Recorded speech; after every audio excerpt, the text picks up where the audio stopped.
Okay. Yeah, I think 35 seconds right. is enough. That's enough. I feel bad for all the Oh, man. participants in the All-Star game. Hello. Welcome to the new week of the podcast. I'm your boy Lalo. And I'm Davito. And this one's going to be a short one, but it's going to be a good one. It's a snippet. Kind of promise. Not really. We have I think we're going to... Okay, first, let's talk about Fergie doing the national anthem. Since we kicked off with that. I didn't watch the All-Star weekend really too much. I don't know. I like like I was mentioning before we got on. I do like what's it called? I do like watching like 3-point contests and little obstacle things they do every now and then. I don't know if they still even do the skills that. challenge. Yeah, they change it every year. But yeah. I like seeing that. The celebrity game is always kind of fun. I feel like they need to make that a little bit more goofy to kind of like they. I feel like they take it all serious. I think they I think they need to take off Chris, or what is his name? Kevin Hart.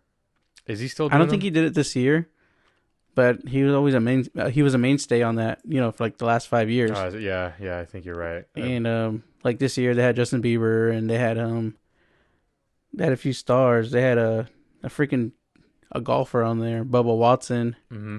So they had a lot of celebrities out for this one. They had a chick from YouTube. Yeah, Rad Demita. Yeah, I don't know who the heck she was, but I like her. She's from the NBA 2K series. She does the showcase. Oh. So she's in the game. Oh, nice. Yeah, so she's a big NBA head. And I recently started following her on Instagram. And she's pretty cool, honestly. She put up like 22 points. She got freaking killed by Quavo that one. I think she took like a jump shot, and Quavo like tried to like swat the ball away, and he just like knocked her to the ground. They need to get Ice Cube in there because he has this stat that he put up in the streets where he fucked around and got a triple-double. He's got to put his money where his mouth is. Yeah, those are killer stats for those kind of games. Yeah, but I don't really keep up with the NBA until playoffs. But yeah, I don't know, the dunking contest. I watched some of the dunking contest, and there were some pretty nice looking dunks, very clean. But it's almost like. Man, the problem with it is you've seen all the dunks. Yeah. So like when that guy that won, I think it's Mitchell, he did wore the Vince Carter jersey and did the reverse windmill dunk. Yep.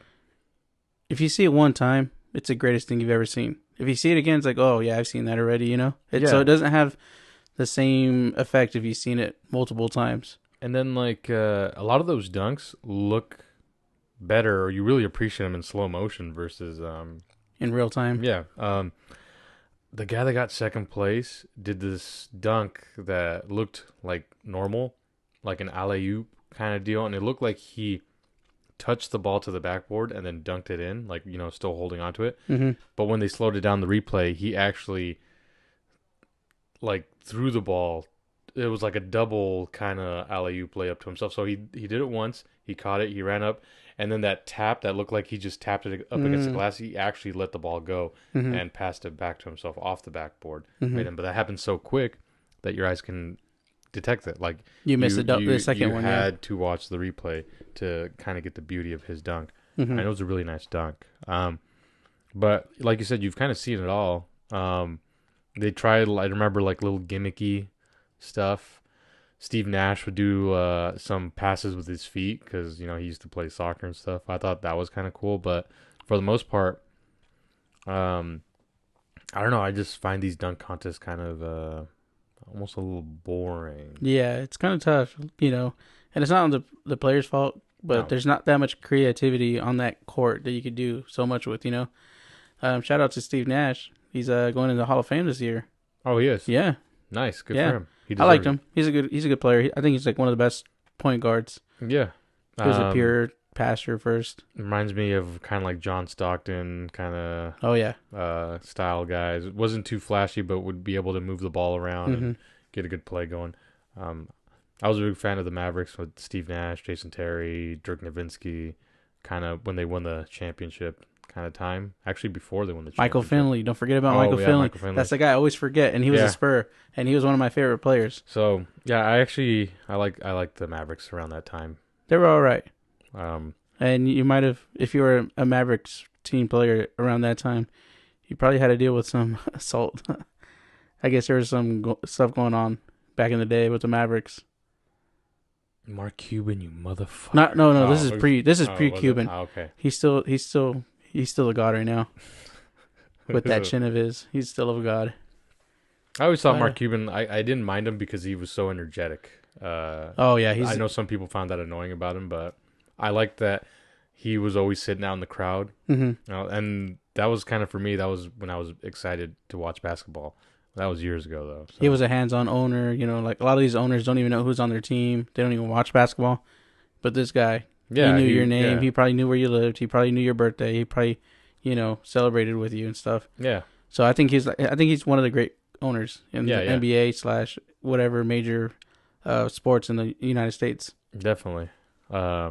Just a guy that likes the sport. Just a fan and an owner. Yeah. Just kind of. Mm-hmm. He's one of those guys that's just really passionate. Like if I were to own a soccer team, I'd love the fuck out of that. Mm-hmm. That'd be great. But it's halftime. I'm looking over my shoulder. Got a soccer game playing in the background. Okay. So yeah, Fergie, Fergie's national anthem. I avoided watching the clip for a long time because I knew it was going to be cringe kind of thing. I forgot how much of I saw almost the whole entire national anthem performance, and it doesn't get better. Ooh, yeah, Once she hands that mic over, that's when it's the best part. Doesn't she say at the end, "Let's play some basketball" or something like that? I didn't even watch the clips. Still, I still haven't watched it. I just watched what I just saw right now. Just keep it that way, man. Keep it that way. I think I'll watch Roseanne's Star Spangled Banner at the baseball game. And Roseanne even said that her version was better. Mm-hmm. All right, so since we're keeping it brief, I guess we can go a little bit into the WWE Hall of Fame. I don't really have too much to kind of cover this week. We might try and roll out another podcast, but this is something we can kind of get recorded quick. I actually need to pull up the roster because I didn't do as much research as I should have here. But I do know that, it's interesting because right now the big guy is Goldberg. Yeah, he's the main wrestler. Like he's like the star. I know a lot of people had like mixed feelings about him because he was a squash kind of guy. He'd go in there and he'd just take people out and wouldn't actually put together a match. His name drew and people wanted to see him. So he was kind of bigger than the ring for the time he was at WCW, if that makes any sense. Yeah, like his last run, he literally wrestled for only like 7 minutes, not even 8 minutes. So from coming back in 2016 to all the way losing his title at WrestleMania or SummerSlam, I forgot which event was. He only wrestled like 7 minutes. His only moves he did was his finisher and his signatures. So it goes to show like he wasn't really a big wrestler, Yeah. He was there for like the big takes, like the hot moments. Yeah. I'm trying to figure out where that static's coming from. Might be me. So seeing him, I grew up watching some of the Attitude Era, so I don't mind like Ivory. Mm-hmm. I thought she was pretty good as a female wrestler. She was the Right to Censor girl, right? Yeah, she was in the Right to Censor. I kind of found the Right to Censor annoying for the right reason, just because I was young and I was just kind of everything that was being fed to me. But now that you know why they did it, it's like that was like the greatest thing they did. Yeah, know, that was a really good gimmick. And if something like that existed today, I would find that kind of annoying. Especially the freaking theme song. It was just a siren. Oh, yeah, with the warning. Mm-hmm. God, man, I remember playing SmackDown 2, Know Your Role, and I just hated that fucking intro because anytime I fought any of them in like career mode, just hearing that warning, damn, it was annoying. Not as bad as, well, no, it was pretty bad. It's probably one of the worst annoying things. It worked perfect. Everything that gimmick was fine. let's see. I'm seeing the Dudley Boys, uh, which I'm actually kind of surprised they weren't already in there because they played such a vital role. They honestly, when you think about tag team wrestling, um, they are for me one of the top tag team Yeah, teams. they were like, if you thought of tag teams, the Dudley Boys were at least top 5 for sure.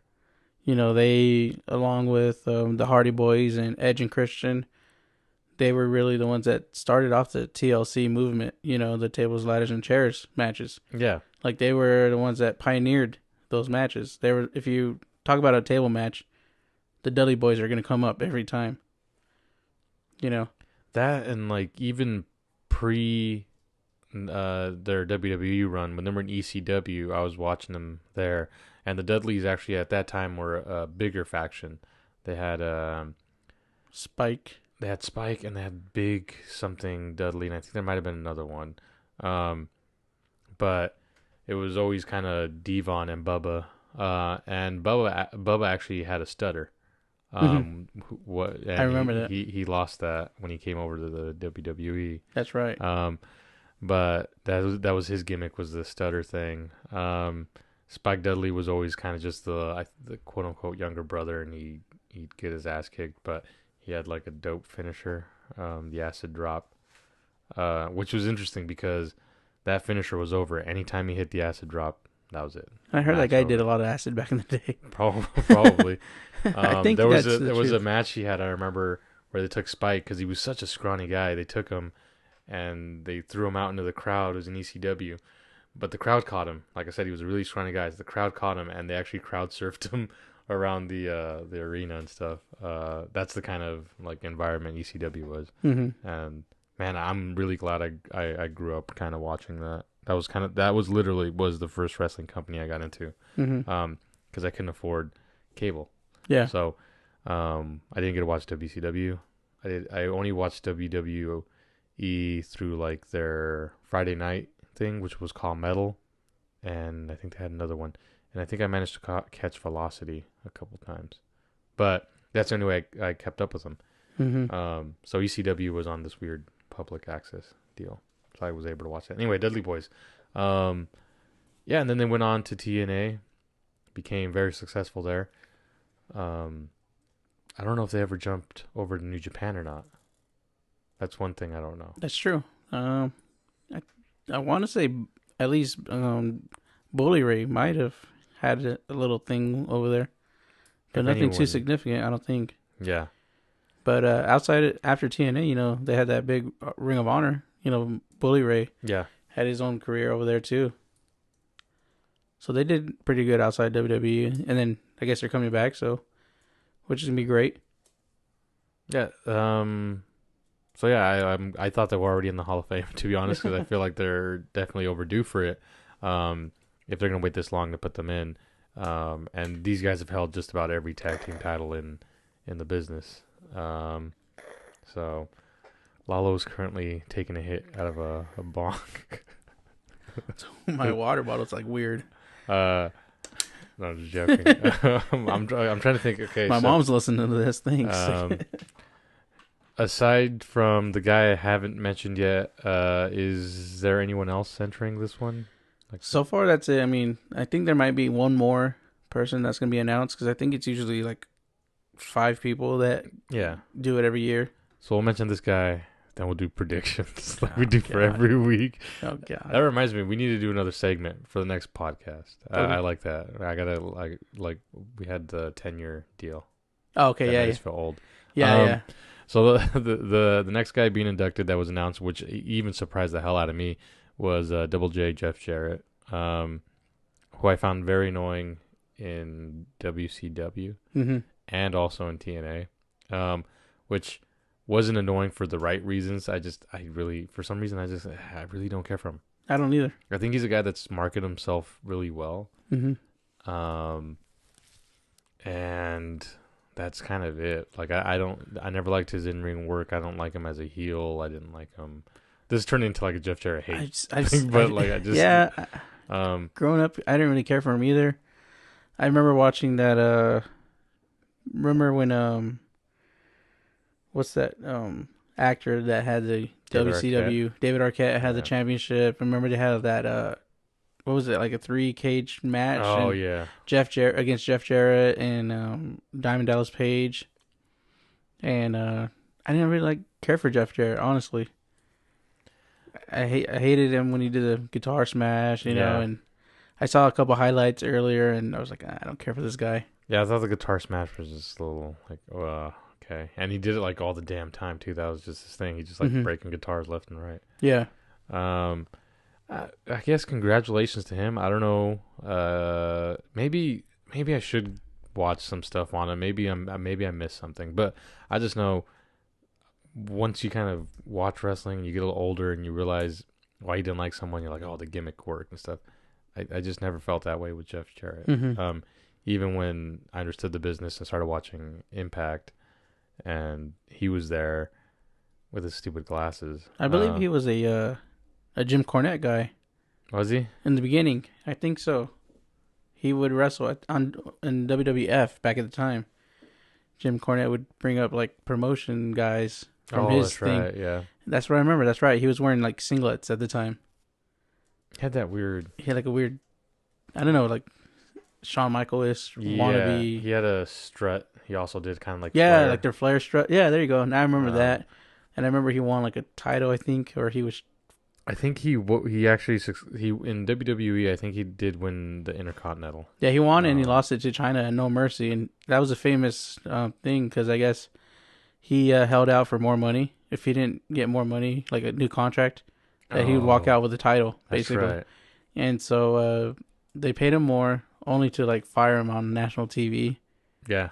After they bought WCW, and I remember China won the title, and the first moment Vince McMahon had the chance, he just kicked him out of the building.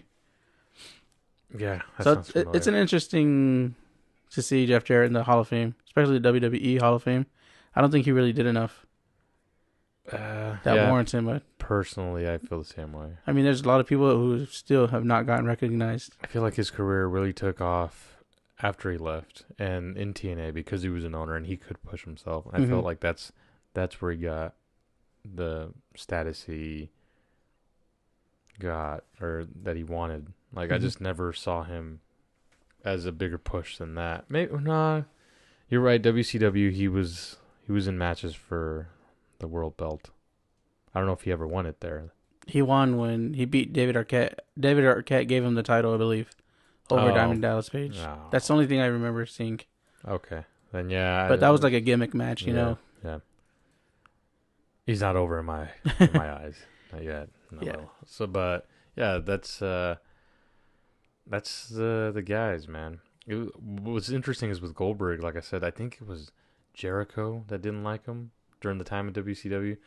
Like I can't remember if it was him or someone else that just straight up said, they just didn't like him. And I think it was because of his squash match style where he just come in, spear, jackhammer, that was it. Eat, sleep, do it all over again. Yeah, what they try to do with Brock Lesnar, but also that Feed Me More Ryback guy. Yeah, Ryback. Oh, Ryback, yeah. I think they tried something similar with him, didn't they? I wasn't watching WWE with Ryback. I didn't either. I missed that faction. I think he was at NXT, right? The Nexus, I mean? He might have been. I'm not too sure because I also wasn't watching around that time. I just knew that he was a guy that I watched in like a shoot, I think, and they were asking him on why he left. It was just briefly after he left, and he would just say that he was just kind of tired of just little stuff. He would ask about like his merchandise and why his merchandise wasn't selling and all this other stuff. Excuse me, why maybe he was missing some stuff in the stand. He wanted the big matches. That's right.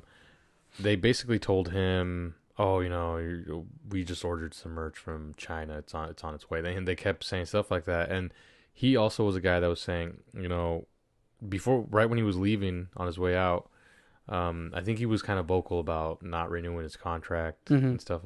So they kind of just started throwing him under a little bit, just kind of giving him, just kind of he was losing.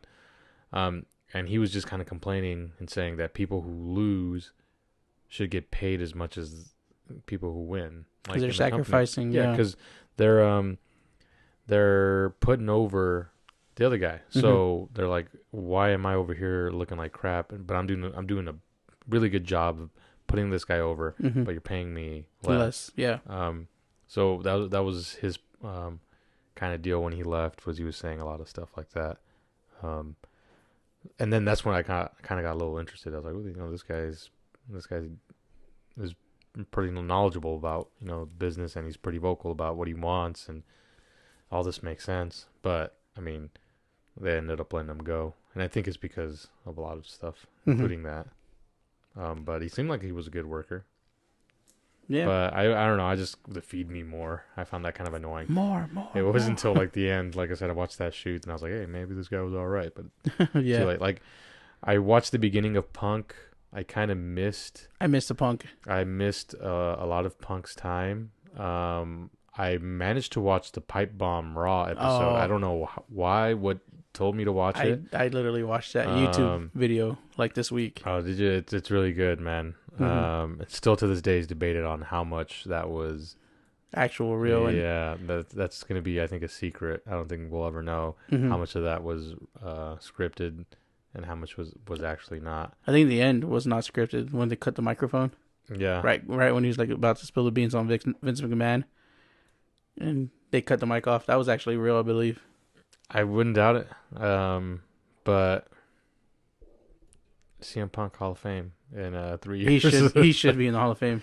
His name still gets chanted. I think he should, like, I don't know if he's young enough. Well, he's 39 years old. So he could still have another run. He can have a run where he puts in some like good matches, some just really good storytelling matches. So I think I don't know. I'd like to see him back. And WWE is all about making money. And I think they've asked like Triple H or maybe even Vince. I want to say Triple H, and they said something along the lines of like, you know, well, you never know. The door's always open. Door's always open. And Vince is that guy that he's very forgiving. He'll give you that. Yeah, he's a forgiving guy. He'll give you that second chance. He'll sweep it under the rug and make amends with you if it's right for the business. Yeah. You know, if he knows that it's going to be a good move for the business, he will literally shake your hand again, you know? Yeah. He's done it before. Fuck, there was... Oh, with the Hitman. Bret Hart, that's infamous. It took a few years, but they kind of buried the hatchet of that. Even Shawn Michaels, kind of, like they still have that in-ring tension. I'm pretty sure they're all over it. They're all probably... I don't know, but... That's my take on that. Do you still got to be out of here? Yeah. All right. Well, we're about 20-some odd minutes in. I said this would be a short one. We'll try to get another one. Probably this weekend, maybe, if we have time. If we have time this weekend. Short, sweet, Hall of Fame, Fergie. So don't listen to it. Yeah, don't. So yeah, this is a good place, I think, to call it good. I'm going to watch the rest of the soccer game while you go watch Black Panther for the second time. I might watch it this weekend. There we go. I have to watch it this weekend, so at least the next podcast we'll do a review. Yeah. Okay. And you're going to be fresh and knowledgeable because you've watched it twice and all this other good stuff. All right. I'm Davito. I'm Lalo. And we're out. And Black Panther dies.